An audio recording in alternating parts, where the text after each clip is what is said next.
So here we are in early 2026, and when you look at Ripple and XRP, it's a story with two completely different sides. I mean, on one hand, you're seeing these major institutional wins, but on the other, well, there's some serious market pressure that's making investors pretty nervous.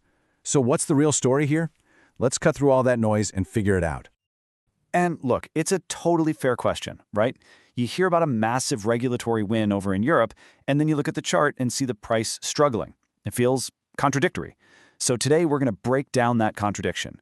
We're going to look at both the long-term promise and, yeah, the short-term pain. All right, first up, let's dive into the good stuff, the promise.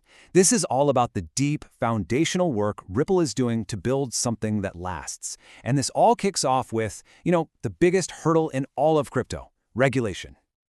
Okay, this is a huge deal.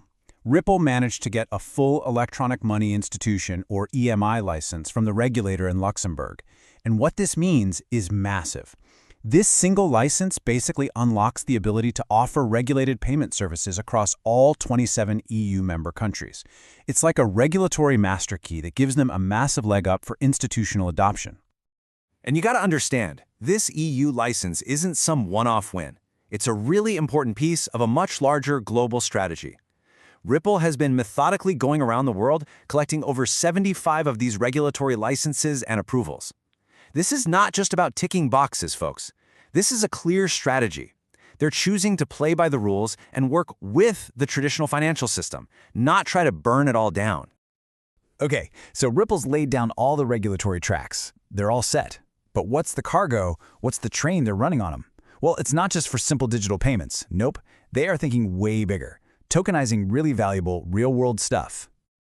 And here's a perfect example of what I'm talking about. Over in the UAE, Ripple is backing a project to tokenize a whopping $280 million worth of actual physical diamonds. The whole idea here is to use their tech to make trading something super valuable like diamonds way faster and more transparent. Now, it's worth noting the project is still waiting for the final go-ahead from Dubai's Virtual Assets Regulatory Authority, or VARA, but man, what a powerful sneak peek into a future where you're trading physical things on the blockchain. All right, so that's the good news, right? We've seen this solid foundation of regulatory wins and real-world assets. But that begs the question, if everything's looking so solid, why has the price been, well, kind of struggling? Let's flip the coin now and look at the other side of the story, the pressure. You've probably heard about this, right? Every single month, there's a ton of chatter about Ripple releasing 1 billion XRP from escrow.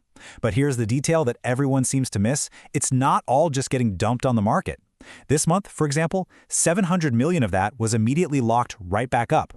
That leaves about 300 million that can be used for things like operations and sales. So this isn't some surprise dump on the market. It's a totally transparent, pre-programmed system for managing the supply. But still, even a managed increase in supply adds to the pressure, especially in the short term.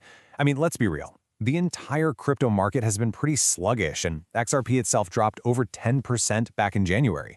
You add in the fact that they're still waiting for approvals on cool projects like that diamond one, and yeah, you've got yourself a perfect storm for downward pressure and just, weak sentiment all around. So what we have here are these two really powerful forces pushing and pulling against each other. You've got deep, fundamental progress on one hand and immediate market pressure on the other. So let's put it all together and see what the big picture really looks like. This pretty much sums it all up. Over here in this corner, you've got these powerful, long-term engines just driving growth. That huge EU license, the move into real-world assets, and this growing web of global compliance. But then, over here, you've got the brakes being slammed on in the short term. The whole market is down, there's that monthly supply pressure, and of course, all the investor uncertainty that comes with it. And really, this leaves us with the billion-dollar question, doesn't it? We've got a company that is, by all accounts, building a super solid, regulated foundation based on real-world use.